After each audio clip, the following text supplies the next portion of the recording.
Coming up on TekThing, it's Apple Day, people. We got the deets on the new iPhones, iPads, and Apple TV. PC Pros Ryan Trout talks Skylake and the latest GPUs, reliable SSDs, and 5G LTE. All coming up on TekThing. If you get something useful out of this episode of TekThing, please consider contributing to the show at patreon.com/TekThing. We're brought to you by viewers just like you. Thank you so much. I'm Shannon Morse. And I'm Patrick Norton. And this is TekThing, where we make technology behave. Except when we just covet the new technology. Because, by the way, it's Apple Day. Where should we start? Should that be a new holiday? No. Well, let's start with the iPad Pro. Okay. I'm very excited about this one because Apple has a pencil. It's legit called a pencil. Well, it's a stylus. It was kind of funny watching. So there's the big. It seemed like it took forever, like 2 hours. Yeah, it did. This is Apple's iPad Pro, a 12.9-inch display with 2,732 by 2,048 pixels. Oh boy! Which means it's basically rocking the 4:3 iPad style ratio. Yeah, it's an A9X chip. Apple claims 2 times the memory bandwidth of the A8X, 2 times faster storage and performance.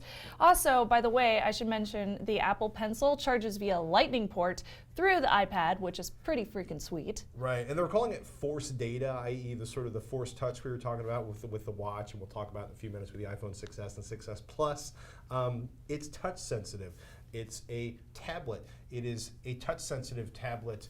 Apple demonstrated like Adobe Sketch, medical apps, Microsoft Word for the iPad. The idea is this is the creator's iPad. Yeah, it's supposed to be for artists. And there's also this optional smart keyboard, which they showed off a little bit. It's kind of a reminder of the Surface, the Microsoft Surface. Oh, yeah. Just a little bit. Or a lot of cases that I've seen in my lifetime. Battery life, they're claiming, is about 10 hours. That's not bad. Yeah, it's no small feat given that the screen is pretty gigantic. The starting cost, though, is going to be $799, and the LTE version of this with 128 gigs is over $1,000. Over $1,000. That's probably not bad for what it is. Goes on sale November, I guess. iPad Mini 2 is $269. The Mini 4 is $399. The iPad Air is $399. The iPad Air 2 is $499. Did I say iPad Mini 4? You did! I did. So, yeah, essentially it's the iPad Air 2 guts stuffed into an iPad Mini. So it's the A8X chipset, which is going to help big time with multitasking in iOS 9, and there are 16 through 128 gigabyte storage options on those. And we should also mention that they opened up the entire announcement with some info about the Watch OS 2 version. Ooh. Yeah, it's really funny. If you go to the apple.com/watch page, right up there, Watch OS 2 coming soon. That's pretty subtle. September 16th is the Watch OS 2 update. Cool. Third-party apps will run directly on the watch, not on your phone, and then communicate into the watch, but physically on the watch. Facebook Messenger, a GoPro Viewfinder. Oh, I'm jealous about that. That's actually really cool. I like the GoPro Viewfinder. Yes. That's awesome. That's actually one of my favorite things in the Apple Watch is the remote control for the camera. New watch faces, more support for Apple Pay, like store cards and point systems. Between Watch OS 2 and the fact that I actually now have a band that fits me. Yay! Well, I'm starting to get excited about the Apple Watch again. So they just released the XL a couple, 3 weeks ago. That's good. Yes, fits wrists 195 to 245 millimeters, and they also have extra links for the link bracelet. It kind of stinks that I had to spend an extra $50 to get a watch band to fit my giant wrist, but at least now I can actually wear the thing without hurting. Now, I don't know if you're excited about this, the Apple TV. So, my wife and I started using Apple TV from the very earliest unit because we had basically Apple TV, iTunes, movies, television shows. It's really funny. Like Tim Cook's up there. Our vision for TV is simple and perhaps a little provocative. We believe the future of television is apps. All of the apps. Okay, so outside of like Apple Fire TV, Chrome Stick, Roku, and pretty much everything else on the planet, there's certainly the future of TV is apps. Well, duh. Sorry, Mr. Cook, tremendous respects for you, but boy, there was some self-serving stuff in this announcement. And Gadget pretty much sums it up. New Apple TV brings apps, Siri, and a touchpad remote for $149. It basically is an Apple TV, but about 10 millimeters higher. And the remote control is pretty slick. Actually, that's one of the pretty interesting things going on with that. Yeah. And yeah, it's kind of funny. The future of television, it's all about apps, all the entertainment your TVs can handle. Apparently, only if your internet can handle. I think the Apple's servers are getting slammed. Oh, for sure. So the remote, basically, it's a big black stick. It's got the touch area, a microphone, motion controls. Like, hello, Wii. One of the things that made me squee was the multiplayer cross you wrote for Apple TV. My wife is going to kill me when I bring this home because the boys will go feral because it's multiplayer cross you wrote, which is essentially a Frogger clone. Disney Infinity 3.0, Guitar Hero also coming on Apple TV, presumably using the Wii-ish remote. The voice search is really compelling. Not that this is the first time we've heard of voice search on a television device, but they demoed it live. Like, show me some comedy movies. Only the ones with Kristen Wiig. And it searches out of the box Netflix, Hulu, HBO, Showtime, presumably the iTunes store and whatever else they can pack in there. Which reminded me when I heard that, I need to find somebody that actually has an Amazon Fire TV to see if they updated their voice search. Because what was so disappointing about the Amazon TV's launch, they had this really cool voice recognition system in the remote control, but it would only search like paid Amazon options. Not even Amazon Prime options. It was pretty funny. If you ask Siri something like, what did she say? Siri will skip back 10 to 15 seconds and replay. That's cool. Yeah, so you can use the touch part of the remote control for scrubbing. They're claiming 3 months per charge on the remote, charges via Lightning connector. They had an MLB demo, which sounded pretty cool, and I'm not a huge baseball fan, but they were doing 60 frames per second streaming, which means they are doing better quality video than over-the-air broadcast. It's major. You can split screen 2 games, you get notifications of games, you can switch between them, a pretty sophisticated app. MLB is really pushing the edge on video development. They actually developed the HBO Now application for HBO. Ethernet, 802.11ac, HDMI, Bluetooth 4.0 for the remote. Yes! Which means I don't have to reach around the pillow or wherever I'm sitting. Yep. IR is dead to me. And you apparently will be able to control your TV's volume with the remote. So is it going to be 1080 or 4K? 1080p. Okay. There's not enough 4K televisions, I think, for Apple to commit to producing this. I mean, the last time they really updated this was 2012. Yeah, it's been a while. It's been a while. So they're probably, we'll update it later. 32 gigabyte version is $149. The 64 gigabyte version is $199. And the current Apple TV will remain in the lineup, presumably without apps. We will find out soon. For $69. Wow. Ships in October. They plan to hit 80 countries out of the box. tvOS, that's the new name of the OS, or the name of the OS for the Apple TV, tvOS. The developer beta opens today. Developer.apple.com/tvOS. Well, I gotta say the Apple TV looks very, very cool. I'm hoping you will get one. Yes, I will get one. Well, we have so much, and also there'll be third-party controllers. Game controllers, Yes, so not just the remote. That's awesome. Yeah. Okay, so that's pretty cool. Third-party remotes for gaming. That's kind of cool. On the Apple TV. Only if the games don't suck. Just a little cool. Just a little cool. Now, I'm sure that you're probably a lot more excited about this last one than I am, the iPhone 6S and 6S Plus. It's so breathy. Look, I own an Apple. I own an Apple TV. I own an iPhone 6. But a breakthrough design pushed even further. Everything that made the previous generation great. So okay, Tim Cook's the most popular iPhone ever. The 6S, 6S Plus. Where is it? Where did it go? Where's the rose gold? I can't find the rose gold. There's the rose gold. And of much greater interest to me is 7000 series aluminum, which in theory should be stronger per ounce or per mass or per given volume than the 6000 series aluminum. I'm sure we'll see some YouTube videos of people trying to bend their phones. Well, I mean, I bent one by simply having it in my pocket and sitting down. So I also wouldn't mind if they made the case a little thicker to make it a lot stronger. The screen is kind of the big deal, though. Yes, absolutely. Force touch. 3D touch, I guess it is.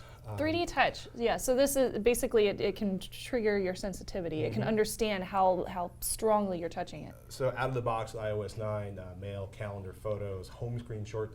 Basically like a long press A little bit of pressure will bring up a quick preview of an email, for example, a peek, they call it, a longer pressure, right, open it or go dig down in the menu. That's pretty cool. A9 processor? Yes, A9, Okay. not 9X CPU. It's 70% faster at CPU, 90% faster at the GPU.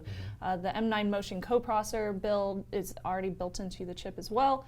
So it's always on second gen Touch ID with a fingerprint sensor too. Rose gold is just compelling. You're just so into that rose gold. It's so funny.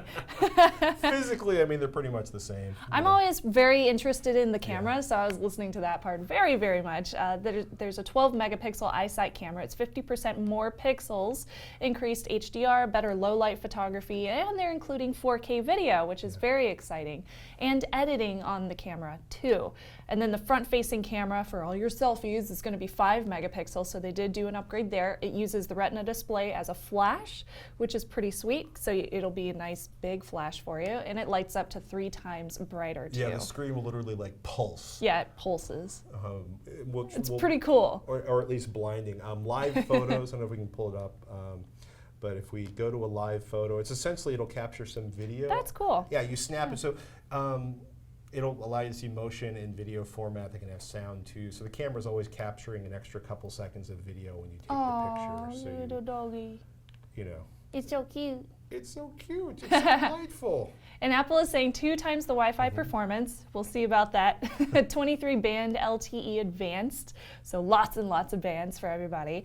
Same price as the 6 and the 6 Plus, which are now $100 less each, and it starts with 16 gigs, which I feel like is kind of small. I can't do 16 gigs phones anymore with all the applications that I download. I guess they start with 16 gigs to make the phone seem cheaper?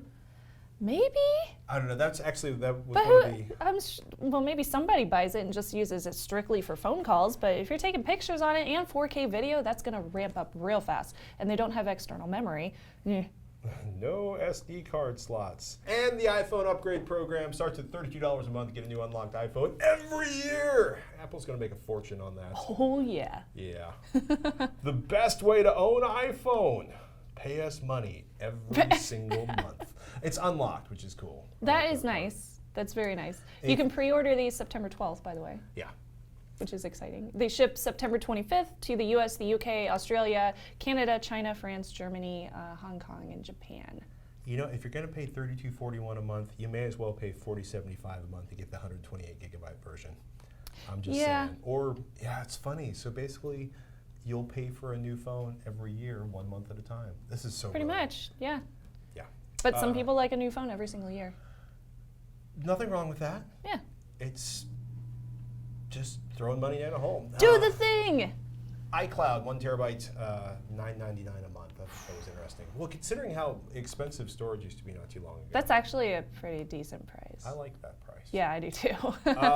Something else that caught my eye this morning, completely unrelated to Apple, kind of. 5G is coming in a few years. Oh my gosh. Verizon to be first to field test crazy fast 5G wireless. 2017, they're claiming to start rolling this out ahead of the industry, which is, the rest of the industry has been predicting 5G in 2020. 5G, they're claiming 30 to 50 times faster than 4G. My personal favorite line out of the article was that copy of the movie The Guardians of the Galaxy would zip to your device in 15 seconds on 5G instead of 6 minutes via 4G. It should deliver lower latency, better ping times. Lower latencies. Yeah, well, this is going to be like a commercial version, and it's an early trial of a commercial version in 2017. Korea's trying to get 5G online in 2018. South Korea hopes to get its wireless carriers to deploy a trial 5G network in 2018 in time for the Winter Olympics. Wow. Japan hopes to have 5G running in time for the 2020 Summer Olympics. I'm pretty stoked about that, because not only is it going to be faster, but a lot of times you see better security with these upgraded speeds as well. One can hope. One can only hope. One can hope. Don't hold your breath. Don't not buy a phone today because you want 5G. It's years out. It's going to be a while. You know what we have for you right now? Darren Kitchen, host of Hack 5, the man editing this video right now. Thank you, Darren. Thanks, Patrick. This week, Shannon and I are attaching new technology to weasels in profound ways, plus microbeavers. Find out more over at hak5.org. Hey, let's talk about Linux. Linux? Yeah, Linux. Do you happen to have 3 potential Windows alternatives that are open source Linux that I might consider for my own personal use instead of Windows 10? I might. Ready? I'm ready. Go. The first one is going to be Ubuntu 15.04.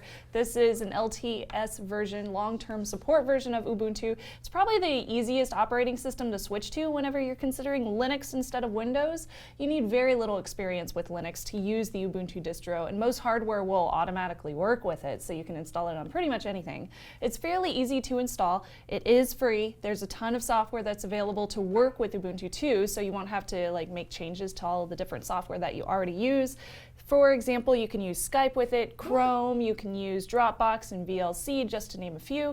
And yes, you can officially video game via Steam on Linux now in Ubuntu. Steam games or Steam Windows games. Steam. Steam games So through the Steam app for Ubuntu. Okay. Yes, it's a thing.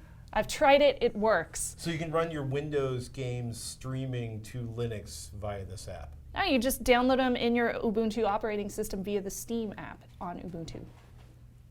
It's a thing, I promise you. I know, it's just the idea of like running, it's a very, I'm having a wine moment. I'm old, not wine the drink, but wine the emulator. Yeah, it's Not an emulator. It's not an emulator. Yeah, wine it's is not an You were saying. Ubuntu is also available for a bunch of different devices, so you don't just have to use it on your PC. You can also use it on your tablet or on your phone or your laptop or your desktop or pretty much wherever you want to. I'll probably stick to using it on the desktop. Okay, well that's one option for you. You might like Mint as well. Great. Linux Mint. So this one is a lightweight distro. It's one of the most popular ones. They state that it's the third popular after Mac and Windows. Not like defining whether that's Windows 7 or 10, just Windows in general. It's also open source. It's also free. It's only available for desktops. The reason why I like it is because it's lightweight, because of that nice design with it. This means that you can run Mint on like older machines that you might have sitting around without dealing with all bunch of bugginess and laggy issues and junk like that. So I can run this on like my older i3 CPU that's built into a laptop with an old hard disk drive, and it works just fine. Yeah, it's very nice. This is one of the greatest introductions to Linux you can possibly have is Linux Mint. Very, very smooth. Yeah, it's also, it's safe, it's reliable, because Mint doesn't have any spyware installed. It doesn't have any need to have antivirus software because you don't run into that issue with Linux distros. Yet. So it is my go-to choice if you want something for an older machine. Personally, they have a whole bunch of different desktops to use. I like the Cinnamon desktop environment, but it might not work with all hardware, so you might want to choose a different one depending on the hardware that you have. So pro tip, in case you don't know what that means, Linux distros have a bunch of different desktop environments that work with different hardware. So if you don't like one, you can always switch to another. One might be prettier than the other or something like that. So some popular names you might run by include XFCE, GNOME, Cinnamon, KDE, what did you say? GNOME. GNOME. Or GNOME. It depends. It depends on where you're from. So yeah, Linux Mint would be my second one. And then third and finally is Chrome OS. What? Now, yeah, I know. You might be thinking, what? Really? Because yes, Linux operating systems. It runs on Linux. So Chrome OS can be used as a replacement operating system if most of your computing is done on the web. It's very sleek, it's very secure, but you have to have a Chromebook to run it on. Now, if you are feeling adventurous though, you can download the Chromium OS, which by the way, their website is horribly boring. But Chromium OS is the open source project that Chrome OS is built on top of. So you can install that from the source code if you feel like being adventurous. The interface is very, very simple, and Google's added a whole bunch of functionality to Chrome OS in the past year or two, such as connecting printers and doing a file directory. And there's all sorts of applications now that work offline. So you don't have to be connected on the web to actually be able to use Chrome OS for all of your operating system needs. So that is my number 3 option. Of course, there are a whole bunch of Linux distros that I've also tried out for very specific tasks. Like there's some for penetration testing, and there's some specifically for entertainment. Yes, Kali Linux is one of them. So it really depends on what you generally need it for, but for general use, just for browsing the web and for watching videos. Stuff you use Windows for. Yeah, things that you would normally use for Windows. You have those 3 options and plenty more out there. Of course, I want to know what your picks are, if you have any. I want to give a quick shout out to Chromebooks have come a long way. Eric Ravenscraft over at Lifehacker wrote this up. He's basically doing all of his professional work on a Chromebook. So that's awesome. If you keep looking at the Chromebooks, in the big box store and they're $200 and you're wondering, this article might help you decide if you can move your life to a Chromebook. Sweet. We'll stick that in our show notes. I don't think I'd run Chromium OS, but Chromebooks are pretty cool. Yeah. I don't know. Chromebooks are fun. What are your picks? What are your favorite distros? What would you like us to share with the audience? Email ask@tektthing.com, tweet at TekThing, or post on facebook.com/TekThing. Are you thinking about getting a new GPU? Maybe you're ready to buy or build a new PC. A ton of new GPUs and CPUs are here or about to arrive. PCPro.com's Ryan Strout joins us to help you figure out where your money should go on your next upgrade. Welcome back to TekThing, Ryan. Thanks for having me. It's exciting. It's weird. So, Skylake, you got parts a couple weeks ago that still aren't available, the 6700. We can buy the 6600. But Intel actually just announced it officially yesterday, well, a week ago. They did an architecture reveal a week ago, and then today or yesterday they actually kind of officially announced like the whole onslaught of SKUs and different parts that will be available both for desktops and mobile platforms. Mm-hmm. So I think in total, I think I counted up, I had to make tables for all these, like 46 different processors were announced yesterday. It was pretty, I think, I was looking at the tables, right? Intel launches Skylake 6th generation core processors, the article up on PCPro.com, and it's like 4.5 watts up to 61 watts? 4.5 up to 91. So 91. The Core M variants that will find their way into tablets and kind of the very small form factor 2-in-1s or ultra thin and light type machines. And then the 91 watts are the desktop parts, the 6700K and the 6600K that we were mentioning before, yeah. So pretty much everything from compute sticks to convertibles to laptops to desktops to performance desktops. This is it's a pretty impressive kind of launch, right? If you take it on merit that Intel will eventually in the not too distant future have all of these parts available in the market. The fact that you'll have a compute stick, which is one of those plugs into an HDMI port powered by USB devices that previously was using an Atom architecture, will now be using the 4.5, probably configurable TDP down to 3.5 watt Skylake architecture. And then, we haven't, we're in kind of, I guess I would call them the enthusiast mainstream components, the Core i7 6700K, which is a fully unlocked overclocking, quad-core, hyper-threaded, base clock of 4 gigahertz up to 4.2 gigahertz, I think, on its turbo clock. That's a very wide range for one single architecture to go through all at once. So you kind of called fluff on the slide I'm looking at right now. 2.5 times faster performance, 30x graphics improvement, 3x longer battery life. That's compared to like a Core i5 laptop from 5 years ago. Yeah, companies do this often in this business, right? Where what happens is you don't really have that big of an advantage over the previous generation part. So okay, what do we do? Well, let's make a feasible explanation here. It's like, okay, a lot of people, there's a lot of 5-year-old notebooks out there. Maybe we talk about the upgrade cycle being a 4 to 5 year window. So if you are going from a Core i5 or Core i7 part from mid 2010 to getting a Skylake part today, then you get those performance improvements where they talk about 2.5x CPU performance improvement, 30x graphics performance improvement, and I think they said twice the battery life as well. Now all those they're valid if you make those comparisons, but that's not in relation to Haswell or Broadwell or anything very recent. So when we're talking about, it's interesting because everything's organized by TDP, by watts. 15 watts parts are going to be typical for mainstream laptops. Are they going to offer that much performance over a 2014 or 2015 laptop? It doesn't seem like it.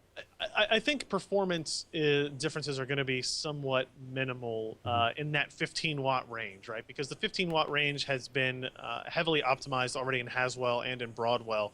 It's really on the lower end below that where you get into the 4.5 watt parts where there's a lot of changes that may affect actual user experiences and performance.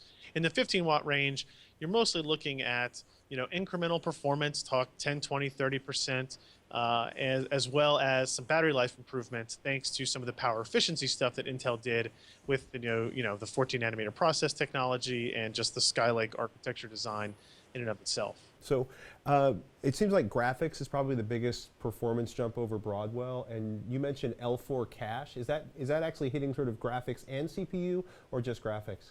So it's interesting. Yeah, the Skylake graphics implementation should be a dramatic improvement over Haswell and a modest improvement over Broadwell.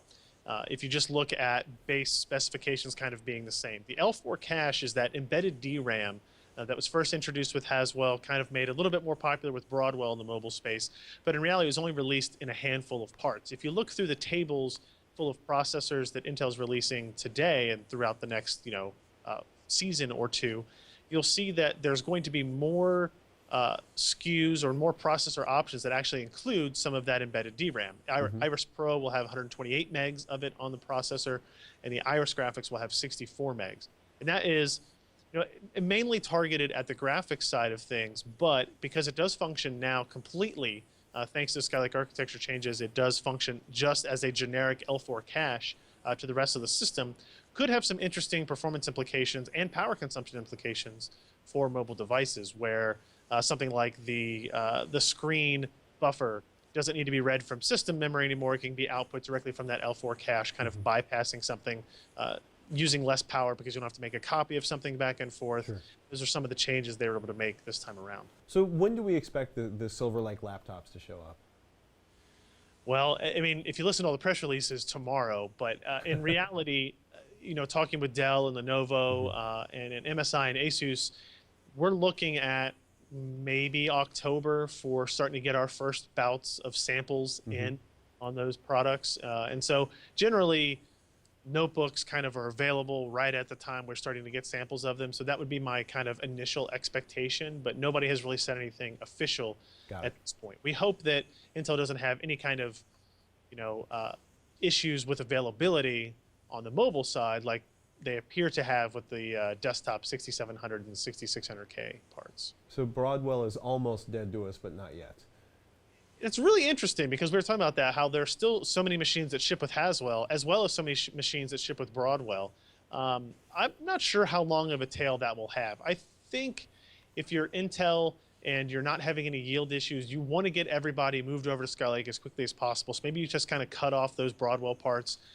They're pin compatible for the most part. Any thermal design built for Broadwell will be more than capable of handling what Skylake can do. So it's only an improvement from that point that they can make. So I would see that, I would guess that Broadwell is probably seeing its last hurrah if these parts actually start to ship and show up as they're supposed to on time. That would be nice. It would. Let's shift gears for a second. NVIDIA GeForce GTX 950 is essentially the new 750 Ti. More or less. It's based on a Maxwell architecture. It's Maxwell 2, for whatever that's worth, right? Versus the 750 Ti was the very first NVIDIA Maxwell architecture part out there. The 950 is an interesting kind of comparison point to the 750 because it is significantly faster than the 750 Ti, but it does require external power. It requires a 6-pin PCI Express power connector, which the 750 Ti did not. And that was kind of its hallmark calling card feature, if you will, is that you could upgrade machines that didn't have any power supply capability for this or any additional power ready for a higher end graphics card. With the GTX 950, you still are required to have a single 6-pin connector, which, if you've got 2 Molex connectors in your case, you can get an adapter and use them that way. But the performance of the 950 is impressive and the efficiency of it is impressive as well. Especially considering the $159 price point. I mean, we're looking at not quite like a Crysis 3 benchmark, not quite doubling, but certainly like a 75% performance improvement over the 750 Ti. Yeah, there's a pretty big jump up there. And again, as you kind of, they've moved the 750 Ti down to like $99 price point. With this, 750 Ti will apparently continue in its lifespan. This is a crowded market, right? When you're in that 150 to 250 range. There's a lot of options for graphics cards there, including Nvidia's own, 960. You've got AMD's 370, 370X. All those parts are complicated as well. But in terms of power efficiency and just kind of like the newest feature set, the 950 does have it there. So when we're looking at, or actually, it seems like this is pretty close to being the card of choice at around $150, depending on what the price is. Shifting gears for a second, AMD's Radeon R9, a little bit of a disappointment, because everybody expected, at least if you expected it to be sort of a massive NVIDIA killer, it was more of a massive NVIDIA matcher in performance at the high end. Yeah, that's fair. The Radeon R9 Nano, though, which is the tiny version of it's essentially a tiny R9 Fury. It is. It's actually a tiny R9 Fury X. If you look at it, the specifications are the same number of shaders, and all the specifications are the same between the R9 Nano and the Fury X flagship with the water cooler and all that. The primary difference is the clock speed. So the Fury X is rated at up to 1050 megahertz, and it pretty much always runs at 1050 megahertz. The R9 Nano will run, it says up to 1000, but my guess is that it will be closer to the 850 to 900 range, right? They've been kind of upfront about, okay, it's not going to run at 1000. This is their first part where you're actually going to start to see performance variance from application to application, from workload to workload, as what it attempts to do is maintain that 175 watt TDP to keep the power efficiency where they want it to be, to just kind of the flagship calling card of this particular product. So they'll adjust the clock speed and thus the voltage of the GPU in order to keep it within that specific power budget. And it's really tiny. Looking at me, there's a great graphic you have where it's like inside a mini ITX space. Yeah, I mean, it's incredibly small. It doesn't really have any direct competitor in that regard. If you look at Asus and MSI have GeForce GTX 970 cards that they call like mini ITX variants that are close to that in size.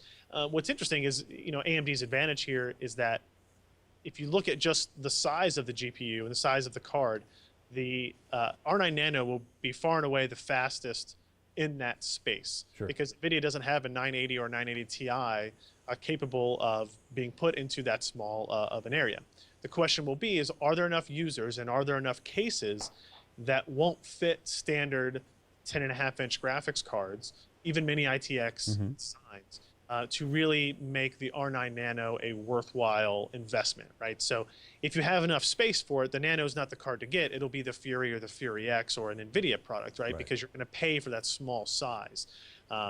It will, if you've got space, don't bother spending the extra money. You're spending, much like an Ultrabook or like a super ultra thin and light laptop, you're paying extra for the size and kind of portability of it in this case, as opposed to just raw performance. Makes sense. Are there any at this point single card solutions for 4K gaming that don't compromise on settings considerably? If you listen to Nvidia and AMD, they will both say yes. I still stick with no. I don't think that a single 980 Ti or single Fury X is really good enough for a 4K gamer in most respects, right? If you're buying one of those cards and you're buying a 4K screen, chances are you want to play new games like Metal Gear Solid 5, or you want to play Batman Arkham Knight, or you want to play something like that, something that's new and modern. And in those cases, you're on the edge, right? We're closer than we've ever been, obviously, and you could probably get away with it if you're willing to back down on some settings. But again, in my experience, people that are spending that kind of money on a screen and on a card are not the kind of people that want to back off on settings so much. So if I'm a 1080p gamer, is there much of a reason to spend more than $250 on a GPU right now? No, not really. If you've got a 1080p screen, a GTX, a GTX 950 would be fantastic for you, but a 960 and a 970 are going to be more than enough power for pretty much anything you want to do, with a couple of rare exceptions like Crysis 3 continues to be that that game. Yeah. How about if I jump to 1440p, the next size up monitor, is it at the point where I want to start looking at a 980? Yeah, I think that's kind of like the right price range for it. Again, you can get away with a 970 at the 1440p monitor. It all depends on what quality settings you want. But I look at it at the 980, 980 Ti, even the Fury cards as kind of like, if you have a 1440p monitor, you want to max out everything, and you don't want to have to compromise on that stuff, that's the product to get. Now, they're expensive cards to invest in, Sure. so you can definitely start cheaper. And mini games, it just depends on what you're playing, will be able to run at high quality settings without that product. But if you're playing Witcher 3, if you're wanting to get into Project Cars and you know, the new MGS game, chances are you're going to want to turn all those things up. Turn all those things up. I think that is the official motto of PCPer.com. Any articles coming up you can tease, or are they all under NDA? Well, we'll have a review next week of that R9 Nano products. We'll be able to actually tell you where its performance is in relation to everything else, and whether or not we actually think its price to performance or price to size or price to cooling ratio really makes any sense in that regard. And then we also have a couple of 34, 35-inch curved variable refresh monitors that we're hoping to Really? get tested and looked at. Yeah, we might actually have our first side-by-side comparison where monitor specifications are identical, and one is FreeSync and one is G-Sync, and we can finally do some Freescale versus G-Sync side by side. Yep. I wait with bated breath, sir. Ladies and gentlemen, Mr. Ryan Shrout, thank you so much, man. You can catch more of Ryan's work at PCPer.com. Ryan and I also host This Week in Computer Hardware together at twit.tv/Twitch. Ryan, thank you so much for your time. Thanks. If you're a fan of TekThing, please make sure you subscribe to TekThing.com on iTunes and YouTube.com/TekThing, and make sure you can catch each and every episode. If you want to take it to the next level, please consider contributing to the show at Patreon.com/TekThing. You can donate however much you want per episode. Every little bit counts. If you can't donate, that's okay. Please take the time to send us questions, tips, and to share the show with your friends and family, and give our video the thumbs up on YouTube, like it on our Facebook page. It all helps quite a lot. And thank you so much for supporting the show, however you do it. We got a tweet from Noah who says, which SSDs are you two finding most reliable these days? Patrick? Well, I immediately looped Al Malventano in on this one because my first response was 850 Evo, and our storage maven at Malventano seconded that and added Crucial's BX100, MX200, M500, quote, whichever of those you can find a good deal on. Right. Well, it's amazing. If you haven't thought about SSDs for a while, 1 terabytes are pretty consistently under $350. 500 gigabytes SSDs are $165. The Crucial prices are very comparable to that. 960 gigabytes for $339. And if you're curious about upgrading the MSATA drive inside your laptop, let me know, because I'm thinking about upgrading the drive in this machine. Ooh. Which is pretty much the only thing left you can upgrade in mini laptops these days. So let me know if you are curious, and we'll do a segment on that. Okay. It's all about the external USB 3.0 enclosures. It's all about them.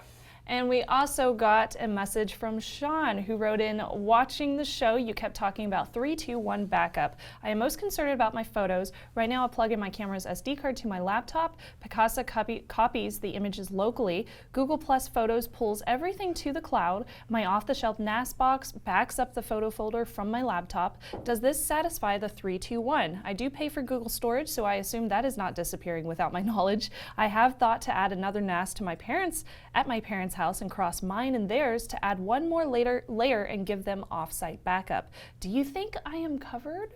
Well, yeah. It sounds like it. You know, really, so we've got Picasa local, Google Plus in the cloud, an off-the-shelf NAS box. So that's 3. That's 3 right there. Yeah, 3 copies on 2 different formats, at least 1 stored off-site. You would have a second stored off-site with the NAS. And the thing is, like, you laugh, right? Because where does it say Google, where did it go? I assume that's not disappearing without my knowledge. And that's why we want you to have multiple copies in different formats, because every so Absolutely. often we hear about some incredibly big, important organization or corporation or individual that wiped everything out because they weren't verifying their backups, or because they were assumed one copy was a backup, and one copy of a file is not a backup. No, it's not. We salute you! Chances are of all 3 of those disappearing without your knowledge all at the same time, is very, very, very slim. So you should be good with at least one of those. Yes. I mean, a meteor strike might take out your house and your parents' house, but the Google copy should still be there should any of your survivors want to get to it. That's horrible. It's, So ending on that note. remember, once in a while, put down the phone, step away from the screen, close the laptop, and do something analog, such as Shannon's recent weekend of joy. Hey man, that was fun. So I went to Dragon Con, Dragon Clom. which is like, it's like Comic-Con, but smaller and more organized. And it's in hotels instead of a big convention center. Lots of hotels. So I suggest you cosplay, like I did. I cosplayed a Battlestar Galactica pilot. You were Specifically Sharon Agathon. And my husband cosplayed Carl Agathon because it's adorable. Okay, shut up! Shut up! It was a You're really the one- fun time. I have made zero fun of you and your cosplay. Oh, do you want to see a Grudge cosplayer or the Rain cosplayer? A Grudge cosplayer? I'm gonna turn down the volume on this because it's loud. But Oh, look at that's this girl. awesome. She just stands there. She just stands there the entire time. Creeped me out. And this is so at like awesome. 2 o'clock in the morning. There's people still walking around. Look at her. She just walks off. That's so perfect. Like she was in character the entire time. Scared me. Oh my gosh. Cosplay. So freaky. Yeah. Good times. Halloween, any time of the year for adults, if you like costumes. It's Good a cool times. thing. It is actually really, it's amazing. Some of the costumes are amazing. Incredible. Incredible. Is So with that. You with, wow. Oh yeah, that's, yeah. Yeah. With that, I'm Shannon Morris. And I'm Patrick Norton. We'll see you next week on TekThing.